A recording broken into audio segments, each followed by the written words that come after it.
Сәлеметсіздер ме, оқушылар? Бүгінгі жаңа сабақ 70-ші сабақ. Өтірік өлең. Қамысты жылқыстауға құрық қылдым, жусаннан үйге тіреу сырық қылдым. Бір талын сақалымның кесіп алып, көшкенде малайдайтын шыбық қылдым. Мен өзім кішкентайдан қарға бақтым, қашырмай сол қарғаны зорға бақтым. Біреуі жануардың үздік шығып, мойнына ақ киізден тұмар тақтым. Яғни бұл жерде өлеңнің бірінші жолын талдасақ, қамысты жылқыстауға құрық қылдым дейді. Бұл жерде қамыс деген судың жағасында өсетін шөптесін өсімдік. Ал құрық қылу деген жылқыны қуу, яғни адамға үйренбеген асау жылқыны ұстау үшін адамдар ұзын құрықты пайдаланады екен. Бұл жерде ата сол қамысты алып, асау жылқыны ұстауға құрық қылдым дейді. Бұл әрине шындық емес. Яғни құрық салуға қатты ағаш керек, ал қамыс ол қатты емес.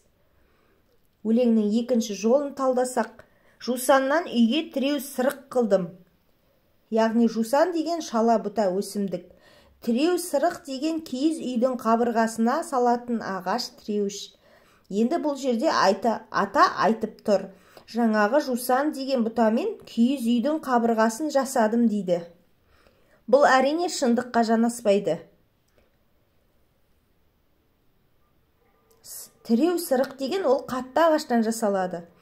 Ал жусан деген ол шөптесін өсімдікке жатады. Ол жұмсақ. Енді өлеңнің келесі жолын талдасақ. Бір талын сақалымның кесіп алып, көшкенде малайдайтын шыбық қылдым дейді. Бұл жерде ата айтады. Сақалымның бір түйірін кесіп алдым дейді. Және сол сақалымды малайдайтын шыбық қылдым дейді. Ел көшкен кезде сол сақалымды ұстап алып, малайдайтын шыбық қылдым дейді. Яғни бұл әрине бұл да шындыққа жанаспайды. Сақал деген өте жіңішке емес пе? Ал шыбық деген ол ағаштың бұтасынан жасалатын ағаш болып табылады. Келесі өлең жолын талдасақ. Мен өзім кішкентайдан қарға бақтым, қашырмай сол қарғаны зорға бақтым. Біреуі жануардың үздік шығып, мойнына ақ киізден тұмар тақтым. Бұл жерде ата айтады. Кішкентай кезімнен бастап қарға бақтым дейді. Ол қарғаларды ұшырып алмай, қашырып алмай, әрең бақтым дейді. Сол жануарлардың біреуі ең жақсы болып, оған мойнына ақ киізден жасалған тұмар тақтым дейді. Әрине, қарға жануар емес, ол құс емес пе? Ол қарғалар ұшып кетеді ғой.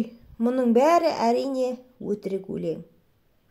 Және ол қарға үздік шығып, оған ақ киізден жасалған тұмар тақтым дейді.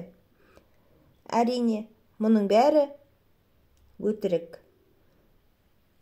Өтірік өлең әзіл оспаққа құрылып, көбінесе той думандарда, ойын сауықтарда айтылған. Өтірік өлең фантастикалық қиялға, күлкіге құрылады. Көрдіңдер ме, балалар? Өтірік өлең сендердің қиялдарыңды ұштауға, ұтқырлыққа, тапқырлыққа тәрбиелейді екен.